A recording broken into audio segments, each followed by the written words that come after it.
Okay, guys, we're going to go super fast, 5-minute cutoff on this video. See if you guys prefer a faster format. It's Nuke, it's Astralis on the CT side, NiP on the T side.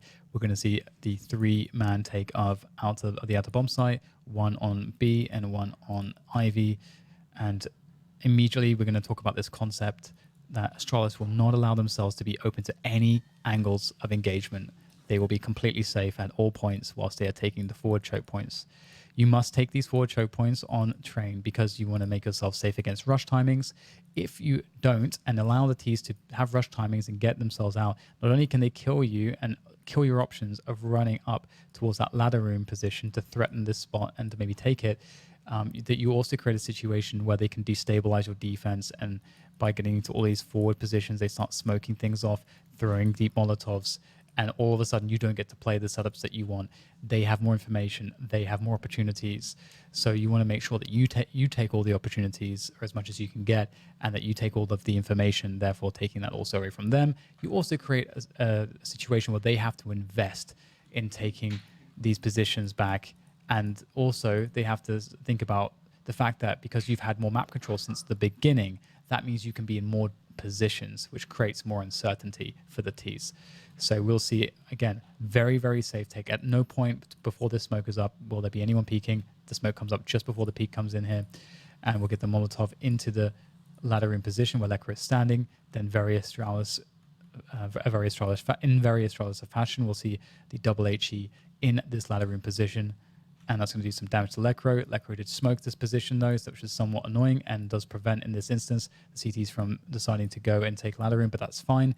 They decide instead to play it passively. As I mentioned, they've already threatened these forward positions, and they've already forced a situation where the Ts have to spend more utility. Now we'll see Forest throwing a Molotov into this position, into Sandwich.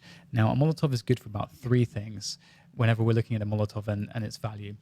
It's either there to buy time or to delay that. You throw it on a plant to try to delay the CTs from defusing it. You throw it in an angle so that you can't get peeked from that position. You're buying yourself time. Or it's to deposition the CTs, prevent them from taking an angle.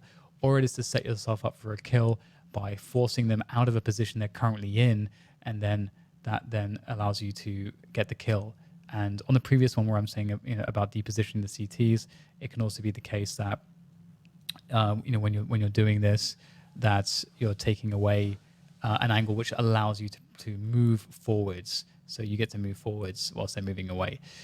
Okay, those are the 3 things that the Molotov is good for. This doesn't serve any of those purposes, so I'm kind of curious about it. I think this is actually really a mistake, this Molotov, and it's an inefficient use of utility, I would wager.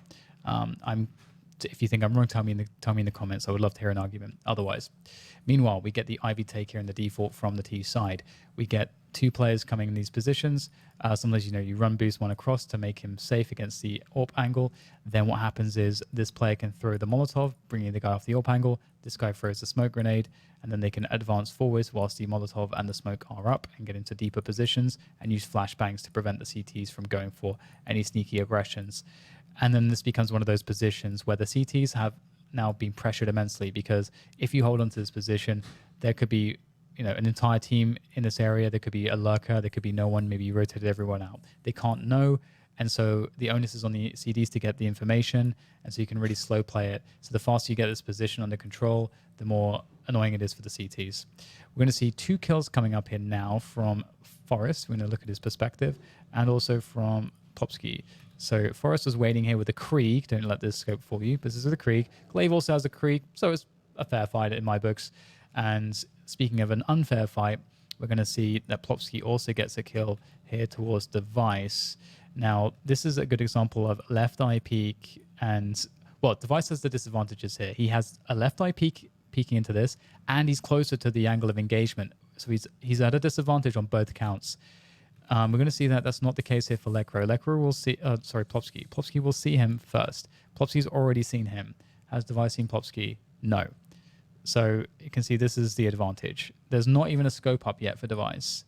There's a scope up now. Right that second I've unpaused, a scope came up. Look how much already of Plopsky is visible now as he stepped forwards. It just had enough time to see him and react and actually go through the processes. And for Plopsky, he's basically almost completely visible. Huge issue there for Device. So Device will die. Okay, now we've seen that. We are at 5. We just hit 5 minutes. Okay, we hit 5 minutes. All right. Well, this is going to be a 5v4, and I'll quickly go over it now. When you get to a 5v4 situation, a 5v3 situation, sorry, on the T side, you can basically, from that point forward, you kind of can't do too much wrong in the sense that if you go together somewhere or set up like a split, here, for example, you could send 2 players towards ladder room, or you could send and then have like one guy kind of pressuring from there, and then send these 2 players forwards from